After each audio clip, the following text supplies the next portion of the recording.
மாதங்களை விட மேலான இரவை அடைந்து கொள்ள வேண்டாமா? நமது துஆக்கள் அங்கீகரிக்கப்பட வேண்டாமா? நமது துஆக்கள் அங்கீகரிக்கப்படும் நேரம் எது? கடைசி இரவின் நடுப்பகுதியில் கேட்கப்படும் துஆ, அதாவது ஃபஜ்ருக்கு முன்பு. ஏன் இந்த நேரத்தில் துஆ கேட்கப்படுகிறது தெரியுமா?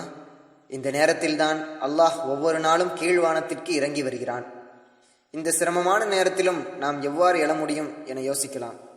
நம்மை எழ வைப்பது எது? இஹ்லாஸ் மற்றும் ரஹ்பா. இஹ்லாஸோடு ஒருவர் பிரார்த்தித்தால் அல்லாஹு தஆலா கண்டிப்பாக பதிலளிப்பான். ரஹ்பாவோடு ஒருவர் பிரார்த்தித்தால் அல்லாஹு தஆலா அவருக்கு கொடுக்கிறான். பாவ மன்னிப்பு தேடினால் அவருடைய பாவங்களை மன்னிக்கிறான். நாம் முன் செய்த சிறு பாவங்கள் மன்னிக்கப்பட வேண்டாமா? யார் ஒருவர் ரமபானில் நின்று வணங்குகிறாரோ, அதிலும் லைலத்துல் கத்ருடைய இரவில் நின்று வணங்குகிறாரோ, அவரின் முன் செய்த பாவங்கள் மன்னிக்கப்படும். இந்த ரமலானில் தான் குர்ஆன் கண்ணியம் பொருந்திய லைலத்துல் கத்ர் என்னும் இரவில் அருளப்பட்டது. மேலும் ரமலானில் ஒவ்வொரு இரவிலும் ஜிப்ராயில் அலைஹிஸ்ஸலாம் நபி ஸல்லல்லாஹு அலைஹி வஸல்லம் அவர்களை சந்தித்து அதுவரை அருளப்பட்ட குர்ஆனை நினைவுபடுத்துவார்கள். இருவருமாக திருக்குர்ஆனை ஓதும் வழக்கமுடையவர்களாக இருந்தார்கள். அந்த லைலத்துல் கத்ருடைய இரவு 1000 மாதங்களை விட மேலானதாகும். இன்னும் மலக்குகளும் ஜிப்ராயிலும் இறங்கும் இரவாகும். அந்த இரவின் இறுதி வரை சாந்தி நிலவி இருக்கும். விடியும் வரை ஈடேற்றம் உண்டாகும். அந்த இரவை நாம் அடைந்து கொள்வோமாக. அல்லாஹ் அதற்கு தௌஃபீக் செய்வானாக. லைலத்துல் கத்ருடைய இரவு எப்போது என்று தெரியுமா? அதை நாம் எப்போது அடைவது?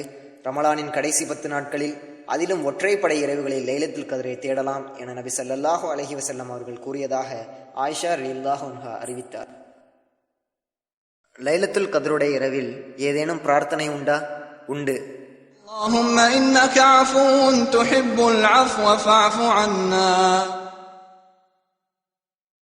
இந்த லைலத்துல் கத்ருடைய இரவை பெரும்பான்மையாக அடைந்து கொள்ள மேலும் ஒரு இபாதத்தான் இஅ்திகாஃப். நபி ஸல்லல்லாஹு அலைஹி வஸல்லம் ரமலானின் கடைசி 10 நாட்களில் இஅ்திகாஃப் இருக்கக்கூடியவர்களாக இருந்தார்கள்.